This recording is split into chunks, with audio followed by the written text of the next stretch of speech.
अस्सलामुअलैकुम वरहमतुल्लाहि वबरकातुहू। आज आपको मेरे टाइटल थंबनेल से बिल्कुल पता चल गया होगा कि आज मैं आपके साथ क्या शेयर करने वाली हूँ। जी हाँ, मैं आज आपके साथ अपना एक्सपीरियंस शेयर करने वाली हूँ कि मेरे प्रेगनेंसी में मेरे क्या सिम्टम्स रहे। और वीडियो को पूरा देखेंगे, लास्ट तक देखेंगे तो आपको ये भी पता चल जाएगा कि मुझे बेबी गर्ल हुई थी या बेबी बॉय हुआ था। ठीक है, तो बिल्कुल सारी चीज़ें कट टू कट मैं आपको जेन्युइन रियल और अपनी जो मेरी खुद की एक्सपीरियंस के साथ मैंने एक्सपीरियंस किया है वो सारी चीज़ें शेयर करूँगी। तो बिना टाइम वेस्ट किए चलो वीडियो को स्टार्ट करते हैं।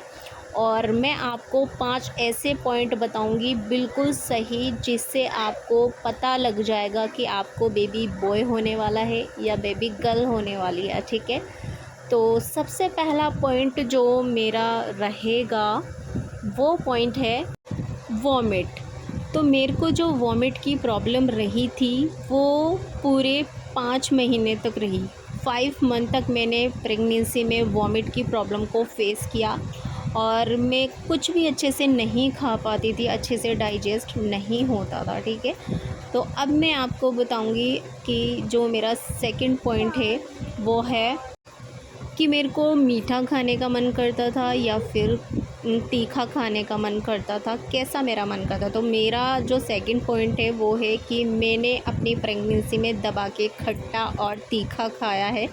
मुझे खट्टा और तीखा ही पसंद था, मीठा मुझे बिल्कुल भी पसंद नहीं था। ठीक है, तो वीडियो के लास्ट तक रहेंगे तो पता चल ही जाएगा कि क्या हुआ था। ठीक है, तो मुझे खट्टा और तीखा खाने का बहुत मन था। अब मैं आपके साथ शेयर करूँगी अपना थर्ड पॉइंट कि मॉर्निंग सिकनेस। तो मुझे अपनी पूरी प्रेगनेंसी में कभी भी ऐसा नहीं लगा कि मेरी एनर्जी डाउन हो रही है। मैं मॉर्निंग में उठती थी एकदम फ्रेश उठती थी, मेरे को कभी भी नहीं लगता था कि मेरी एनर्जी डाउन है। ठीक है, तो मुझे हमेशा एनर्जी रहती थी अपनी प्रेगनेंसी में और इसीलिए मैं पूरी प्रेगनेंसी में एक्टिव रही। मैंने कभी भी अपने आप को ऐसा नहीं किया कि मैं मतलब आराम ज़्यादा कर रही हूँ या मैं बस पड़ी हुई हूँ। तो मैं कुछ ना कुछ कर रही हूँ, चाहे कर रही हूँ, लेकिन मुझे सिकनेस या ये वीकनेस वगैरह की प्रॉब्लम कभी नहीं रही है। और फोर्थ पॉइंट कि मुझे हमेशा लेफ़्ट साइड में ही फील होता था मेरा बेबी। जो भी हरकत उसकी होती थी, जो भी उसकी मूवमेंट होती थी, वो कभी भी मुझे राइट साइड नहीं महसूस हुई, मुझे हमेशा लेफ़्ट साइड महसूस हुई थी। ठीक है, तो आपको अभी प्रेगनेंसी में किस साइड ज़्यादा मूवमेंट महसूस हो रही, कमेंट में ज़रूर बताइएगा। और मेरा जो फिफ्थ पॉइंट है वो है कि जो फ़र्स्ट मूवमेंट है वो मुझे कौन से मंथ में महसूस हुई थी। तो जो मेरी फ़र्स्ट मूवमेंट थी वो मुझे महसूस हुई थी जब मेरा 5th मंथ कंप्लीट हो गया था और 6 मंथ की स्टार्टिंग हुई थी। ठीक है, तो मेरे पूरे 5 महीने मुझे कोई भी मूवमेंट महसूस नहीं हुई थी। 6 मंथ छठे महीने से ही मुझे पता चला कि हाँ मुझे कुछ मूवमेंट हो रही है, बेबी किक कर रहा है, प्ले कर रहा है, अंदर जो भी उसकी हरकत थी वो मुझे छठे महीने से ही महसूस हुई। तो ये मेरे पांचों पॉइंट हो गए और एकदम सटीक और एकदम जेन्युइन पॉइंट है। तो आप ज़रूर बताइएगा कि आपको इन पांचों पॉइंट में से या कौन कौन से ऐसे पॉइंट हैं जो आपको महसूस हो रहे हैं। ठीक है, तो मुझे भी थोड़ा सा क्लैरिटी मिल जाएगी कि आपको क्या सिम्टम्स महसूस हो रहे हैं। और एक बात मैं आपको बोलूँ, अपने माइंड में ये बिल्कुल भी मत लाइएगा कि जो सारे सिम्टम्स मुझे फ़ील हुए हैं वो आपको भी हो रहे हैं तो वो आपको बेबी बॉय ही होगा। ये मिथ भी मैं आपका क्लियर कर देती हूँ। इन सारे पॉइंट से कभी भी आपको ये 100% श्योरिटी नहीं मिलेगी कि आपको बेबी बॉय है या गर्ल है। ठीक है, क्योंकि ऐसा होता ही नहीं है। जितनी भी वीडियोस आपने यूट्यूब पर देखी होंगी, जितने भी लोग आपको ये बता रहे होंगे, हाँ जो ओल्ड लेडीज़ होती हैं, जो पहले की लेडीज़ होती हैं, उनको थोड़ा बहुत एक्सपीरियंस होता है तो कुछ चीज़ें वो रियल हो भी जाती हैं।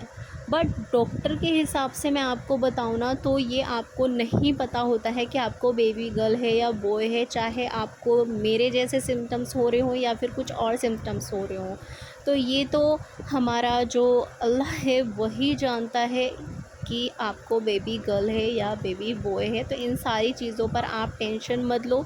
ना ही बिलीव करो, क्योंकि जब आपके साथ ये चीज़ हो जाएगी आपको खुद पता चल जाएगा कि हाँ, ये इसमें कितनी सच्चाई है और कितनी ये सारी फेक बातें हैं, ठीक है। तो जो मुझे महसूस हुई मैंने वो बताई है, ऐसा नहीं है जो मेरे को हुआ है वो आपको भी होगा। तो इस चीज़ पर बिल्कुल भी, इस बात पर बिल्कुल भी बिलीव ना करें और अपनी प्रेगनेंसी को हेल्दी रखें, हैप्पी रहें, स्ट्रेस बिल्कुल भी ना रहें और बहुत ज़्यादा ये ना सोचें कि आपको बेबी गर्ल है या बॉय है, क्योंकि एक अच्छी प्रेगनेंसी, हेल्दी बेबी हो आपको, यही बहुत है। अब मैं आपको अपने अल्ट्रासाउंड दिखाती हूँ, तो आप ये देख सकते हैं। मैं आपको हार्ट रेट भी दिखाती हूँ, क्योंकि बहुत सारे लोग ना, बहुत सारी फीमेल्स को ये भी लगता है कि हार्ट रेट से भी ये श्योरिटी मिल जाती है कि आपको बेबी गर्ल है या बॉय है। तो मैं इस बात पर भी बिलीव नहीं करती हूँ, क्योंकि बहुत सारे जो लोग हैं वो ये कहते हैं कि 140 से अबव होगा तो आपको गर्ल ही होगी। तो इस बात में भी कोई 100% श्योरिटी नहीं है कि आपको 140 से अबव अगर हार्ट रेट आ रही है तो आपको बेबी गर्ल होगी, ठीक है। ये बिल्कुल फेक बात है, बिल्कुल झूठ बात है, इससे कोई फ़र्क नहीं पड़ता है। तो ये मेरा जो 11 वीक का अल्ट्रासाउंड था, अभी मैं आपको लेवल 2 अल्ट्रासाउंड आपको दिखाती हूँ। तो इसमें मैं आपको अपनी हार्ट रेट दिखाती हूँ, ये आप बिल्कुल क्लियरली देख सकते हैं। 23 वीक पर मैंने करवाया था और इसमें मेरी जो हार्ट रेट आई थी 187 थी, ठीक है। तो अभी मैं आपको बताती हूँ इन सारी चीज़ों की क्लैरिटी के बाद, इन सारी मिथ के बाद और ये सारी बातों के बाद मुझे क्या हुआ था। तो अब मैं आपको बता देती हूँ। बहुत हुआ आपका वेट। तो मेरे को हुआ था बेबी बॉय। जी हाँ, मुझे बेबी बॉय हुआ था। ये सारे सिम्टम्स मेरे साथ हुए थे और मैंने अपने अल्ट्रासाउंड की हार्ट रेट भी आपको दिखा दी, तो इससे आपको ये भी क्लैरिटी मिल गई होगी कि ऐसा कुछ नहीं है कि 140 से अबव है तो आपको बेबी गर्ल ही होगी। मेरे दोनों अल्ट्रासाउंड में 140 से above he heart rate I हुई है, बट स्टिल मुझे बेबी बॉय हुआ। तो इसमें कोई सच्चाई नहीं है, इससे कुछ पता नहीं लगता है। ये सारी चीज़ें जो हैं अपने माइंड से निकाल दीजिए और एक अच्छी लाइफस्टाइल को जिए और माइंड में बिल्कुल भी क्वेश्चन ना लाएं। बस यही सोचिए कि जो भी हो खैरियत से हो, अच्छे से हो जाए, हेल्दी हो और अपना एक अच्छा लक लेकर आए, ठीक है। तो वीडियो अगर अच्छी लगे तो लाइक, कमेंट, शेयर ज़रूर कर देना। न्यू है तो सब्सक्राइब कर देना। फिर से मैं एक नई टॉपिक के साथ आऊँगी नेक्स्ट वीडियो में इंशाल्लाह। कुछ ऐसा ही मैं लेकर आऊँगी जिससे आपको थोड़ा सा नॉलेज मिले और थोड़ी सी आपको कुछ चीज़ें रियल समझ में आए। बहुत लोग वीडियो बनाते हैं किसी भी टॉपिक पर, मैं हर चीज़ के लिए आपको कुछ ना कुछ जो भी मेरे हिसाब से लगता है मैं आपके साथ शेयर करती हूँ। तो अच्छा लगे तो लाइक, कमेंट, शेयर कर दीजिएगा, ठीक है। तो मिलते हैं नेक्स्ट वीडियो में, तब तक के लिए बाय बाय, अल्लाह हाफिज़, टेक केयर, दुआओं में याद रखिएगा।